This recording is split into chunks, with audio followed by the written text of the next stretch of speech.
Ouais, ici c'est ton gars sur Tonton Gibbs, c'est Pretty Boy Floyd et bienvenue dans ce nouveau numéro de Sneaks of the Week. Brother, content de vous retrouver pour ce nouveau numéro en espérant que tout va bien pour vous. 2 semaines sans Sneaks of the Week, vraiment désolé.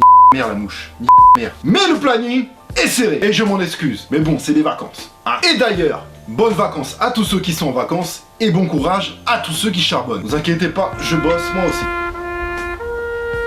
Désolé en avance, car je sais pas si je pourrais faire des SOTW toutes les semaines pendant les vacances. Enfin, il y aura un moment où je vais partir en vacances, donc il n'y en aura pas.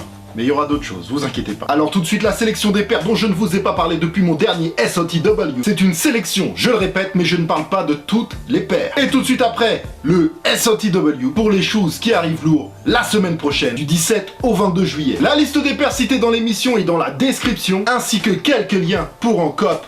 Quelques-unes. Oh brother. La sélection, c'est parti. Le 1er juillet, pour moi devait arriver un nouveau succès Nike Lab. C'est la Pocket Knif DM, qui puise son inspiration dans le All Condition Gear de 1998, d'où le nom d'ailleurs. Malheureusement la paire n'est pas encore sortie. Stay connected, je la trouve magnifique. Le 6 juillet, la Cortez Flight Knit sortie à 130 € en 2 colorways, une Forrest Gump et une noire et blanche. La paire est particulière, on aime ou on n'aime pas. Moi j'aime plutôt bien, c'est plutôt original. Pour le coup ça ressemble plus beaucoup à une Cortez, à vous de voir. Mais rien qu'à la regarder, ça se voit que c'est une paire confortable de fou. Le même jour, une collab entre Foot Patrol et Converse. Sur une One Star Converse, a.k.a. Nike, on sent vraiment qu'ils essayent de revenir dans la course, de redonner une nouvelle image à la marque. Et c'est cool, ça nous offre pas mal de collabs ici et là. La One Star en suède, beige, estampillée Foot Patrol forcément, est sortie sur le site Foot Patrol à 90 € sans les frais de port bien sûr. Par contre, ils t'ont fait une veste avec cette paire, elle est magnifique. Elle s'appelle Jewel of Soho, elle est à 110 balles et elle match parfaitement avec la paire très lourde. Triple collaboration Duracop le 7 juillet, sortie chez Keith et Dover Street Market. 3 modèles représentant chacun une entité de cette collaboration, la grise pour New Balance, la black pour DSM et la navy pour Ronnie Fieg, étant donné que c'est la version préférée du créateur de l'enseigne et de la marque Keith. On parle du modèle 574 Sport, un packaging spécial estampillé Ronnie DSM et New Balance, forcément. Et pour moi, le plus cool dans ce pack, ce sont les N interchangeables au max. Édition limitée à 160 $, la paire est sold out. Sorry. 2 nouveaux colorways Air Max One, Dark Obsidian et la Ridge Rock, dont je vous avais déjà parlé pour sa sortie US et qui est sortie en édition plus limitée. Elle est sold out. Il reste la Dark Obsidian à 140 €. La Ridge Rock, les amis, on risque fort d'en reparler. Oh man. 7 juillet, la Nike Air Vapor Max Cargo Kaki pour hommes et la Nike Air Vapor Max Chrome Blush pour femmes. Très jolie paire comptée, 210 €, prix Vapor Max au max. On passe au samedi 8 juillet qui était une très belle journée pour les release sneakers. Et on va commencer avec la Air Jordan 1 K54 que je vous ai présentée en avant-première avec la famille Opium Paris. La paire sortie pour célébrer le K54 en édition limitée bien large quand même, car il en reste encore si vous voulez vous faire plaisir.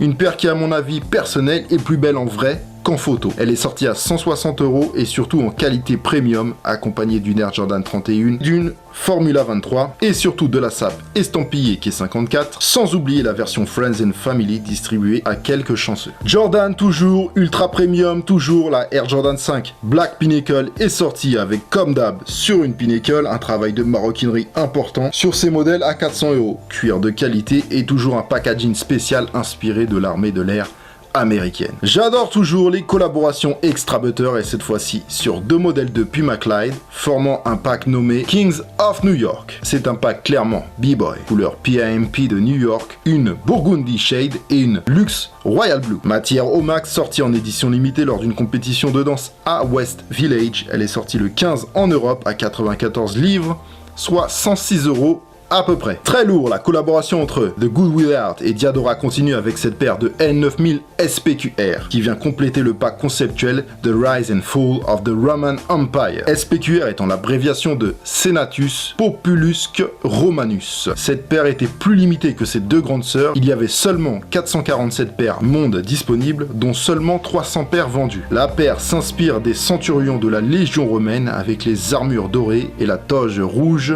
Beaucoup de détails à découvrir sur cette paire au max, sold out of course. 11 juillet, une paire rétro classique à mort, la Reebok Shaq Attack sort dans un nouveau colorway nommé Dream Team Snub. Une paire plutôt originale pour le coup, hormis son colorway ultra années 90, principalement aux couleurs de la Dream Team des JO de 1992, année où Monsieur Shaquille O'Neal avait été snobé par la sélection américaine et squeezé pour prendre le joueur Christian Littner à sa place. La paire est donc aussi aux couleurs de la Nike Air Flight URH que portait Littner en 1992, un gros classique de Nike, et c'est aussi pour ça que vous avez le Shaq sur le talon rayé d'une croix rouge. Et je crois bien que c'est la première paire au monde qui rend une sorte d'hommage à une paire d'une marque concurrente. Du lourd, la paire se vend à 160 €. Pour mes potos, Bebo. Et pour fêter l'arrivée de Paul George à Oklahoma City, des nouvelles options de couleur OKC ont été ajoutées au Nike ID de la PG1, premier modèle signature de Paul George chez Nike, comptait 130 € pour une paire personnalisée et unique. Le 13 juillet sont sortis les Nike Air Max 1 Premium G-Wear, une University Blue et une Crown G-Wear à 140 €, sold out sur Nike.com. Elles sont encore dispo ici et là. Je vous mets ça en description. Et la Blue, elle est au max pour l'été. Le 13 juillet nous a offert une nouvelle collection de Adidas NMD R2. Il y a beaucoup de modèles dans des colorways pas mal.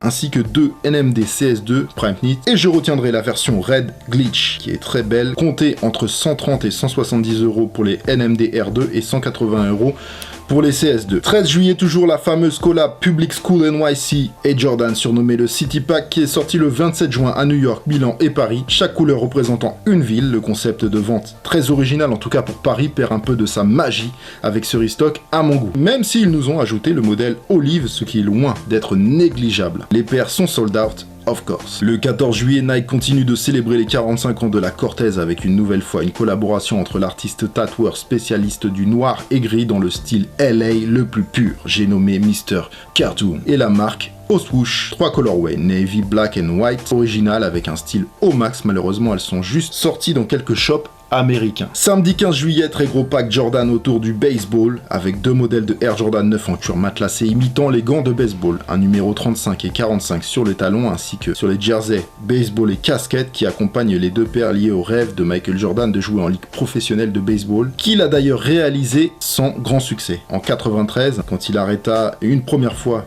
la NBA suite au décès de son père, mais les gens l'aimaient tellement qu'il en voulait même pas quand il foirait ses lancers. C'était marrant d'ailleurs cette époque-là. Il a joué chez les White Sox, les Barons et les Scorpions de Scottsdale avant de revenir tout péter en NBA en 1995 et on connaît la suite. Le baseball pack a été disponible uniquement dans certains shops américains et japonais. Vous vous rappelez la Friends and Family 574S dont je vous avais parlé? New Balance nous sort enfin la nouvelle 574 Sport. J'aime beaucoup ce modèle simple et stylé au max. À New York, ils ont monté un camion ambulant qui vend la 574 Sport. Beaucoup de communication très originale pour ce nouveau modèle qui est sorti à 130 €, 110 livres ou encore 120 $. Et oui, c'est comme ça.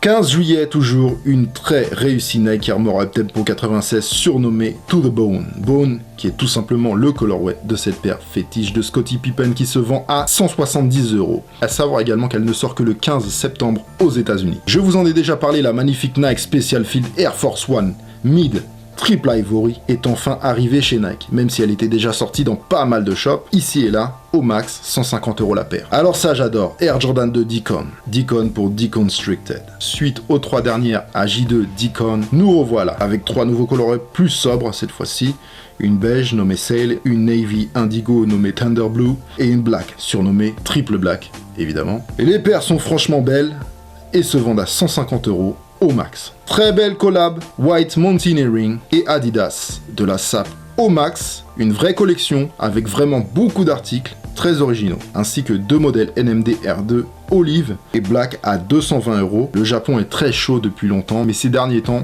il est vraiment sur le devant de la scène. C'est vraiment une collection très complète, et là je vous montre pas tout parce qu'il y en a trop. En restant dans la SAP, BSTN, le shop allemand qui monte, lance une collection capsule avec quelques petits articles sympas à des prix corrects. À vous de voir la MIF.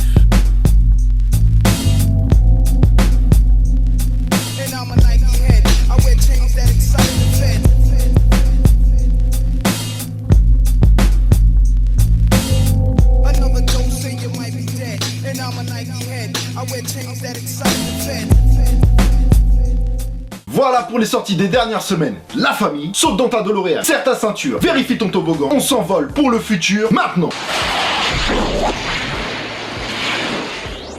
Avec ma sélection pour le Sneaks of the Week, c'est parti. On commence au 16 juillet avec une nouvelle collaboration entre les japonais de Loop Wheeler et Nike Lab pour 2 modèles. Une Nike Lab Air Force One Ultra Force Indigo et une Sock Dart Indigo. Le concept de la paire tourne autour de la couleur indigo qui est associée à la sagesse et l'intuition dans la culture japonaise. Il y a également beaucoup de travail sur la matière, teinte à la main, et réalisé avec une machine à tricoter traditionnelle utilisée uniquement au Japon. On peut lire l'inscription Loop Wheeler en japonais sur un patch en cuir cousu sur la languette. Les 2 paires sortent sur le Nike Lab ainsi qu'une sortie au Nike Lab MA5 de Tokyo et dans les Loop Wheeler japonais bien sûr. Le 17 juillet sur Nike ID, un nouveau traitement nommé Indigo pour sa couleur bien entendu, mais aussi divers motifs pour créer des paires uniques. Le traitement sera dispo sur la Nike Air Max One, sur la Air Max 90, Air Force One et une Nike Air URH au max, faites-vous plaisir. Le 18 juillet à 10h du matin, un pack exceptionnel.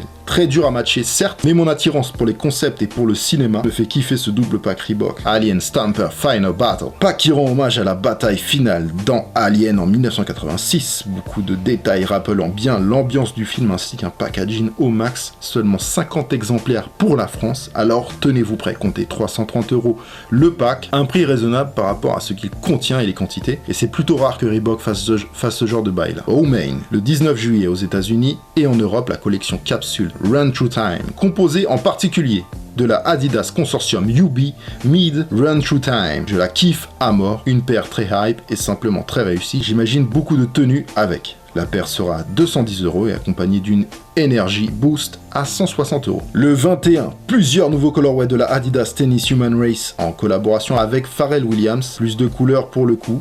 Les paires seront à 150 €. Certains les ont déjà mis en vente ici et là. Bizarrement, je les trouve plus attractifs que les premières. Tous les shops n'auront pas forcément les mêmes couleurs. À voir la MIF. Le 22 de la Air Jordan 13 GS Petit Pied à 140 €. Une History Off-Light et une Black Mint en GS également. Je crois même que la Mint, c'est une GG, Girls Grade School. À voir pour la History Off-Light. Je pense qu'elle sera dispo en taille adulte à 190 €, même si je ne l'ai pas vue en grande taille en Europe pour l'instant. Autant je suis pas modèle hybride et très loin d'être fan de la Climacool, mais ce modèle 0217 est réussi en vente samedi 22 à 100 €. En restant chez Adidas dans la semaine, chez BSTN, il y aura de la Iniki Runner, une black et une paire gris beige à peu près, à 120 €. Au premier regard, elle paraît très simple, mais ne vous y fiez pas. La collaboration entre la galerie d'art pékinoise et ASICS est pleine de détails au max. Elle est déjà sortie le 15 à Pékin et la sortie plus large est ce samedi 22 juillet.